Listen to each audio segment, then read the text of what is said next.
হাজরা মোড় চত্বরে একেবারে ধুমধুমার পরিস্থিতি। প্রাণী সম্পদ বিকাশ কর্মী অ্যাসোসিয়েশন কালীঘাট অভিযানকে ঘিরে কার্যত রণক্ষেত্র এলাকা। নিজেদের দাবি দাওয়া নিয়ে মিছিল বিক্ষোভকারীদের, কিন্তু মুখ্যমন্ত্রী মমতা বন্দ্যোপাধ্যায়ের বাড়ির দিকে এগোতেই আটকে দেয় পুলিশের ব্যারিকেড।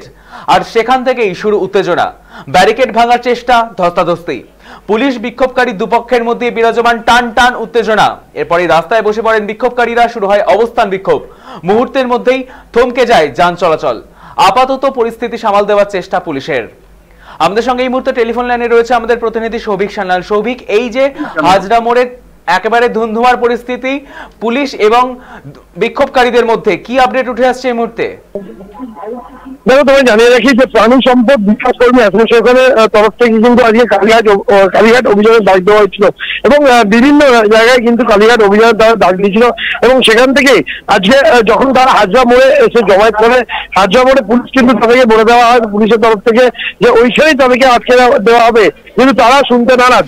তারা বলেছেন তারা মুখ্যমন্ত্রীর বাড়ির দিকে যাবেন এবং সেখানে গিয়ে তারা ডেপুটেশন দেবেন। তো যদিও পুলিশের তরফ থেকে কিন্তু কোনো রকম কোনো পারমিশন কিন্তু গ্রান্ট করা হয়নি, তারপরে কিন্তু কালীঘাট অভিযানের রণক্ষেত্র চেহারা নেয় হাজরা মোড়।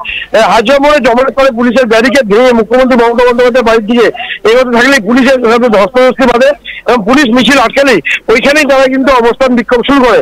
ইতিমধ্যেই তারা কিন্তু এখনো পর্যন্ত প্রায় বেশ কয়েকজনকে কিন্তু আটক করে নিয়ে যাওয়া হয়েছে এবং তার বিরুদ্ধে স্পেসিফিক কোনো মামলা হবে কিনা সেই সব বিষয় কিন্তু খতিয়ে দেখবে কালীঘাট থানা পুলিশ।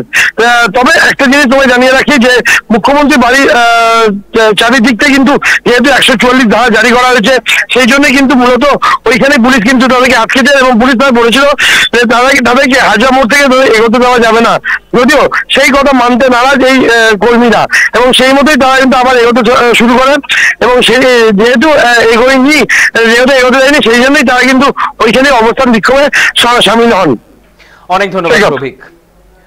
যেমনটা জানা যাচ্ছে, প্রাণী সম্পদ বিকাশ কর্মী অ্যাসোসিয়েশনের বিক্ষোভের জেরে কার্যত রণক্ষেত্র হাজরা মোড় চত্বর। মুখ্যমন্ত্রীর বাড়ির সামনে কার্যত রণক্ষেত্র পরিস্থিতি তৈরি হয়েছে। ইতিমধ্যেই 144 ধারা জারি রয়েছে কালীঘাট চত্বরে।